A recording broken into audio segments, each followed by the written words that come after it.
Welcome to the Compliance Resource Channel. Compliance Resource is a source of compliance assistance for financial institutions across the country. This month, our CEO, Jack Holzknecht, is here to talk about 2017 HMDA issues. Good morning. Everybody knows that HMDA is changing in a dramatic fashion. On October 13th, 2015, the CFPB published final rules to implement changes required by the Dodd-Frank Act and some changes that the CFPB decided to do in an effort to modernize and simplify the reporting requirements. The final rules are generally effective January 1st, 2018, but the changes began with the 2017 HMDA data you're collecting right now.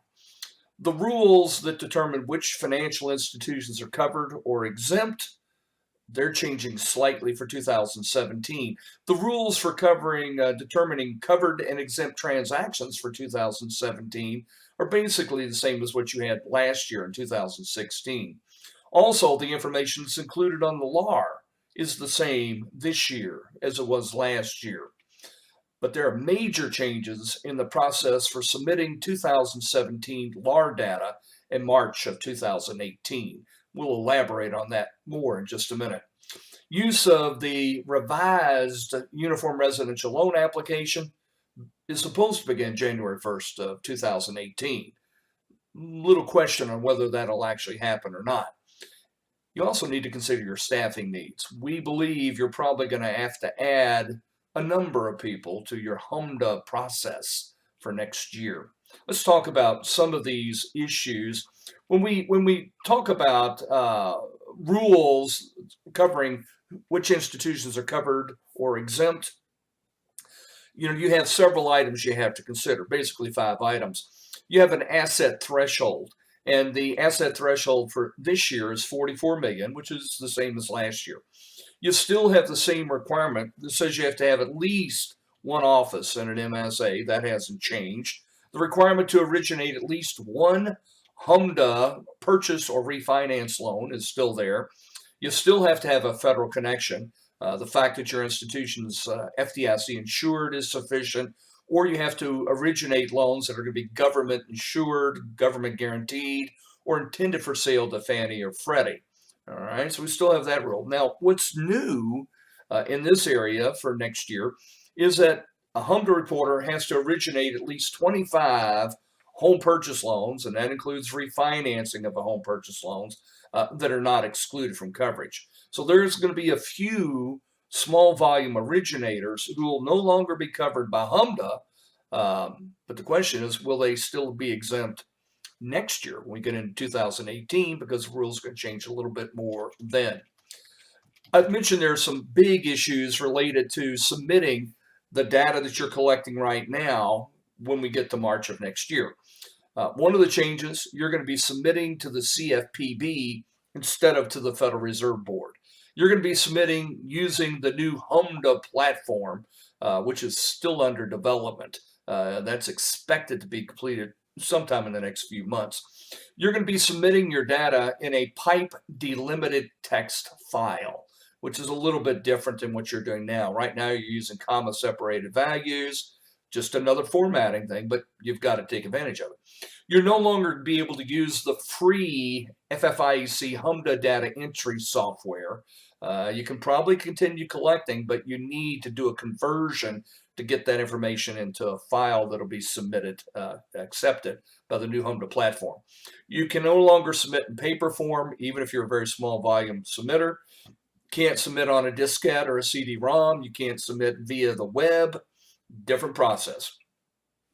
Everybody involved in uploading data to the HMDA platform, correcting edits, completing the submission, all of them will have to obtain sign-on credentials. Not just anybody can go in and play with the system. You have to have credentials to do so. Another area this could be fairly big is right now when you submitted your data recently, your 2016 data, you submit it and then you get back information about validity, quality, syntactical, and macro edits, and you have to correct those in a pretty quick fashion. Folks, that process is changing. You're not going to submit and then get the edit list. you're going to get the edit list as part of the submission process, and all the edits have to be completed before you can submit your data. So you can't wait until midnight on March 1st to submit unless you've completed all your edits. So you really need to shoot for a deadline a little bit earlier so that as you submit and the edits come up, you can clear them. And most edits are pretty easily cleared, but some of them take a little research. So you've got to create a time frame that allows you to complete all of those edits before you submit your data. Also, you still have to have somebody that has to certify the accuracy and completeness of the data. In the past, you fill out a form and submit it and keep it in your file and all that stuff. Now that certification process, they have to have credentials, and they have to be there when you submit your data. Okay, the data is submitted, it's completed, they certify, then you submit. So if you're submitting at 11:59 p.m. on March 1st, they have to be there. You can't say, okay, boss, go ahead, we can finish this up later tonight. You go on and go home. No, they got to be there. All right, we also talked briefly about the revised Uniform Residential Loan App. August of 2016, Fannie Mae published a revised 1003. It's supposed to be effective January 1st of 18. It's much expanded. Right now, you got a 4-page URLA. The new form is 7 pages long. You're only going to have one person per application. If you have additional borrowers, there's a 5-page additional borrower form. There's a 2-page lender information form. There's a 1-page continuation sheet. You might need several of those. All right, now the whole process of revising the URLA is on hold at the moment. There are some issues that nobody thought about, apparently, before they published the form last August about does everybody fill it out or does only HMDA reporters fill it out? There's some changes needed to both Reg B and HMDA to complete the process of implementing the new form. So even though they announced the January 1st, 18 effective date, now they've come back and said it's on hold, so we're waiting to see what the final process is. I also mentioned that you're going to have to take a look at your staffing for 2018. Folks, there's a significant expansion of covered loans that takes place in 18, not this year, next year. Basically, all open-end lines of credit secured by dwelling and all closed-end loans secured by dwelling will be HMDA reportable. Now, there are some exceptions, of course, but that's going to be an increase in the volume of loans that you report. Now, you'll need to determine for your institution how big that increase is. Is that a 20% increase in your volume? Is it a 100% increase? Folks, if it's a 100% increase in the volume of loans going on your LAR, you're going to need twice as many people to submit it, scrub it, check it, enter it, do all that stuff. Also, they're more than doubling the amount of data that has to go on the LAR for each loan. And if you're doubling the amount of data on each loan, that also doubles the need for staff.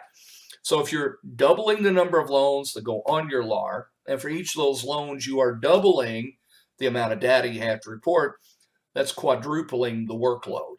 So if you're getting by right now with one person pretty much busy all year long doing HMDA stuff, you're probably going to need 4 people to do that in 2018.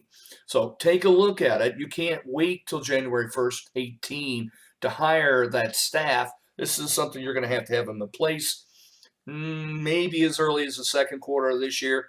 Definitely by the end of the third quarter of this year, you want to have them hired in place because they got to be trained and ready to go to start collecting the data on January 1st, 2018. So we know 2018 is the really big year, but I think as you can see from this brief presentation, there's enough going on in 2017 that's going to need your attention to keep you very busy this year. Good luck. If you found this information useful, you can check out our HMDA 2017 Issues webinar recording in our Compliance Marketplace. It's our product of the month this month, and if you use promo code YouTube15 at checkout, you'll receive 15% off of the webinar recording price. Check for the link in the description.